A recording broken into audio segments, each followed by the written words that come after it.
एक है ना, एक शहर था और उस शहर में एक राजा रहता था। ठीक है। और राजा बहुत धनी था, बहुत बड़ा साम्राज्य था उस राजा का।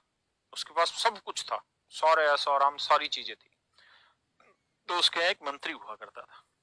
उस मंत्री की एक बहुत बड़ी गलती थी या बहुत बड़ी गंदी आदत थी। क्या? कि वो हर चीज में कमी छांटता था। मंत्री था और हर चीज में कमी छांटता था। मतलब उसको कुछ भी करके दे दो कमी छांट के देनी, कुछ भी करके दे दो कमी छांट के देनी। राजा एक बार सुनता, दो बार सुनता, 20 बार सुनता, 50 बार। राजा हो गया परेशान। उसने देखा यार ये आदमी तो हर चीज में कमी छांटता है, तो चलो एक बार ऐसा प्रयास करते हैं कि ऐसा आयोजन करते हैं अपने साम्राज्य में।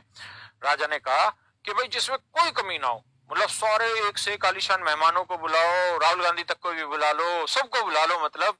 और एक से एक खाना हो, एक से एक बर्तन हो। तो भाई बहुत आलीशान काम किया गया, बहुत आलीशान टेंट वेंट लगाए गए, सोने चांदी के बर्तनों में खाना खिलाया गया, बड़े बड़े राजाओं को बुलाया गया, मतलब बहुत आलीशान अव्वल दर्जे का प्रोग्राम वहां पे किया गया।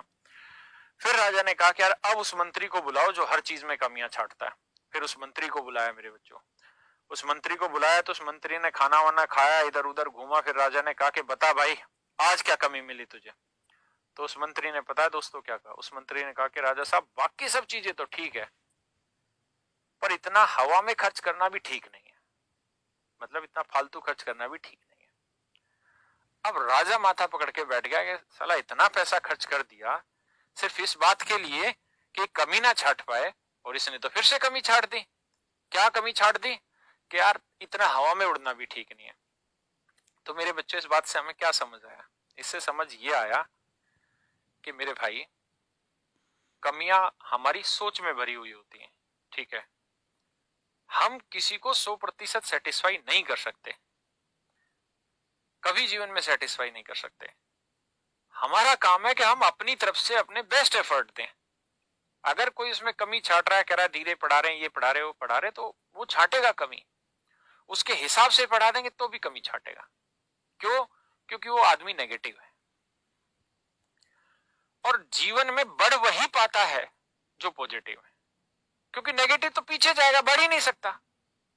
पॉजिटिव ही आदमी आगे जाएगा।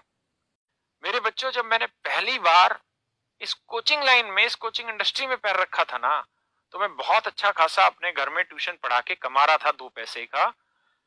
लेकिन मैंने वो चीज छोड़ के और इस कोचिंग लाइन में कदम रखने की सोची। और एक मतलब लंबी कहानी, बस मैं उसको छोटे से उस पर समझा रहा हूँ। तो मेरे घर वालों ने, सबने टोका कि साला अच्छा खासा कमाने लग रहा है, 1,00,000-1,50,000 रुपए सरकारी नौकरी है, इतने का ट्यूशन कमाने लग रहा है, बच्चों को पढ़ा रहा है, मस्ती से, इज्जत भी है समाज में, क्या दिक्कत है? क्यों भाग रहा है उस उधर कोचिंग में?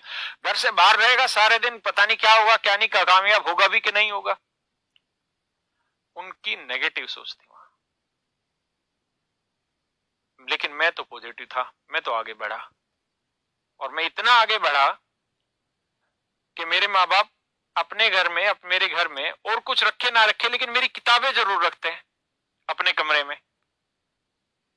और उस बात से बड़ा गौरवान्वित महसूस होते हैं, कोई आता है तो उसको वो किताबें दिखाते हैं। मेरे बच्चों हमारे परिवार में, खासकर मेरे जैसे परिवारों में जो बिल्कुल गरीबी तबके का परिवार है, वह हर चीज पे नेगेटिविटी आती है। नहीं नहीं ये मत करो। जब मेरा एक्साइज इंस्पेक्टर में सिलेक्शन हुआ तो कह रहे नहीं नहीं कोचिंग छोड़, हमें पैसा नहीं चाहिए, सरकारी नौकरी तूने एक छोड़ दी मास्टरी की, वो खराब कर दिया, अब एक्साइज इंस्पेक्टर लगा रहा है। तो मेरे बच्चों मैंने वो भी छोड़ी, मैं कोचिंग में लगा रहा। हमेशा आपको अपने मन की सुननी चाहिए, आगे बढ़ना चाहिए। नेगेटिव लोग हर जगह हैं, हर कदम पे नेगेटिव लोग हैं, लेकिन आपको उनसे आगे बढ़ना होगा, तभी कामयाब होंगे। आज